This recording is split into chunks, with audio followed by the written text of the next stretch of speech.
데일리 베스트 뉴스 3부를 시작합니다. 자, 오늘부터 2박 3일간 평양 일대에서 문재인과 김정은, 김정은과 문재인의 남북정상회담이 개최됩니다. 준비 과정부터 여러 가지 논란이 있었지만 무엇보다 논란이 가장 큰 부분은 국제사회의 대북 제재가 지속되고 있는 상황에서 이재용 삼성 부회장과 SK 최태원 회장 등 기업인들이 동행했다라는 점입니다. 이를 바라보는 미국의 시선이 곱지만은 않은 것 같습니다. 미국 국무부는 이와 관련해서 모든 유엔 회원국이 유엔 안보리 결의에 의해 금지된 특정 분야 제품을 비롯해 유엔 제재를 완전히 이행하기를 기대한다고 밝혔는데, 이 말인즉슨 국내 기업인들이 정치적 이유로 국제사회의 대북 제재를 받는 북한과의 경제협력에 참여할 경우 제재를 받을 수 있다고 경고한 셈입니다. 이뿐만 아니라 남북 정상회담을 하루 앞두고 미국은 대북 제재망에 구멍이 뚫렸다는 이유로 유엔 안보리 긴급회의를 열기도 했습니다. 자, 이렇듯 국제사회는 핵미사일 도발을 끊임없이 강행하는 북한에 제재를 가하고 있습니다. 자, 이런 가운데 핵을 포기하지 않은 북한과의 경제협력은 세계 시장을 상대로 하는 삼성, SK, 현대와 같은 글로벌 기업에게는 자살 행위와 같은 행위입니다. 북한과 구체적인 대북 투자를 논의하는 것도 사실상 불가능합니다. 특히 미국이 대북 제재 흔들기를 시도하는 중국과의 러시아를 압박하고 유엔 안전보장이사회를 소집하는 상황이란 점을 감안하면 아무리 인류 기업인 삼성이라 할지라도 일개 기업이 세계 시장을 주도하는 미국이라는 나라를 상대로 위험한 도박을 할 가능성은 없다고 봐야 합니다. 더군다나 내수보다 수출 비중이 큰 국내 대기업 현실을 감안하면 현재 국면에서 대북 투자를 논의할 경영자는 상식적으로 많지 않을 것입니다.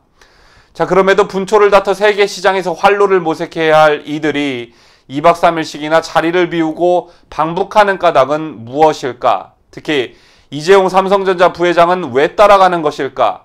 여러분도 아시다시피 이 부회장은 현재 뇌물 제공 혐의로 재판을 받는 중입니다.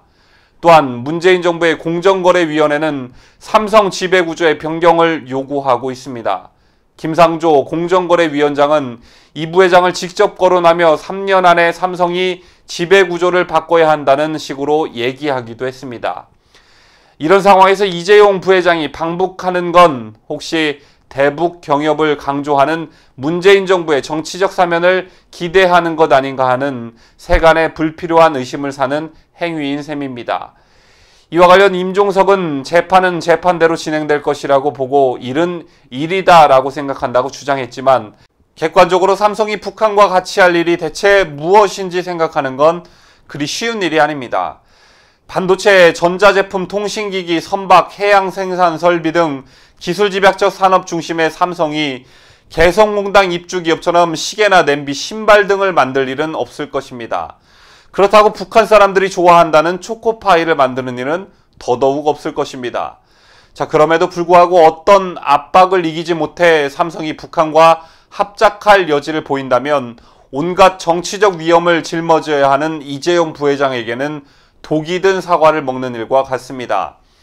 만일 방북기업인들이 주주와 회사의 재산상의 손해를 끼칠 걸 알면서도 분위기에 휩쓸려서 또는 모종의 이유 때문에 대북 투자를 결정한다면 차후 응분한 책임을 져야 하는 상황이 올 수도 있습니다. 현대아산의 금강산 관광시설과 개성공단의 경우 우리 기업들이 투자하고 국민이 세금으로 지원해줬지만 결국 북한이 몰수한 과거 기업을 볼 때 대북 투자는 결론이 정해져 있는 도박이라는 점을 쉽게 알 수 있습니다. 더군다나 북한의 투자 명목으로 들어간 현금과 현물은 핵미사일 개발과 남침용 군비 확장에 악용될 수 있는 점을 감안하면 이는 단순히 배임에서 끝나는 문제가 아닙니다. 이에 월간조선 박희석 기자는 문재인 대통령과 함께 방북하는 이재용 부회장을 비롯한 기업인들은 형법과 국가안보법 조문을 정독하고 가길 바란다고 말했습니다.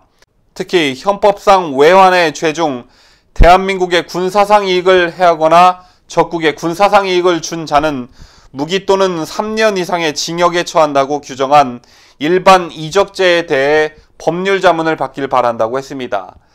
또한 반국가 단체 북한의 구성원 또는 그 지령을 받은 자가 그 목적 수행을 위한 행위를 한 때의 경우에 대한 처벌을 명기한 국가보안법 제4조와 관련해서 지금이라도 회사 법률팀에 조언을 구하는 게 회사의 손실을 방지하고 개인의 안위를 지키는 길이라고 할 수 있다라고 했습니다.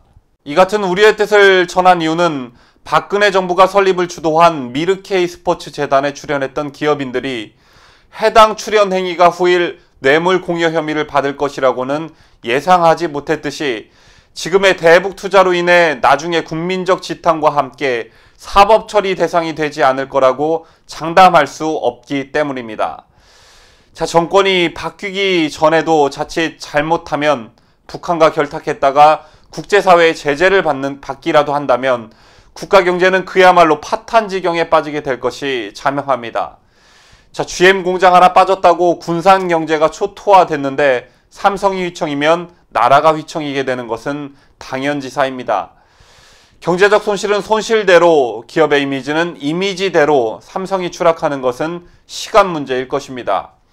아니, 어쩌면 삼성 리더가 국제사회의 제재를 받고 있는 북한에 갔다라는 사실만으로도 이미지에 큰 타격을 입고 있는지도 모르겠습니다. 뉴스를 마치면서 역설적이게도 당연히 이번 방북특사단에 포함되었을 법한 롯데가 빠졌습니다. 여러분께서도 아시다시피 신동빈 롯데그룹 회장이 7개월째 구속수감되어 있기 때문인데 재판부가 똑같은 뇌물죄 혐의에 대해 이재용 부회장에 대해선 무죄, 신동빈 회장에 대해선 유죄를 선고했었습니다. 어쨌든 다행히 롯데는 이번 방북특사단에 빠졌고 최소한 이 부분에 대해서는 부담이 없게 되었습니다. 하지만 이재용 부회장은 정권이 바뀌면 또 어떻게 될지 모르는 이번 방북건에 대한 부담을 떠안게 되었습니다. 이번 이재용 삼성 부회장의 방북을 두고 마치 내일처럼 이를 걱정하시는 국민들이 많은 줄로 압니다. 특히 우파 성향 국민들이 많은 우려를 하고 있습니다. 어제 서울 서초동 삼성본사 앞에서는 우파 단체들이 이재용 삼성전자 부회장과 대기업 총수들의 방북 중단을 촉구하는 시민단체 긴급기자회견을 열기도 했었습니다. 부디 이재용 부회장이 이런 국민들의 우려의 목소리에 귀를 기울이기를 바라며 이병철 선대회장께서 박정희 대통령과 함께 대한민국 산업화의 밑거름이 돼서 지금의 삼성이 만들어졌다는 점을 잊지 말기를 바라고 더욱이 그런 삼성이 친북 정권에 휘둘리는 일이 절대 없기를 간절히 바라봅니다.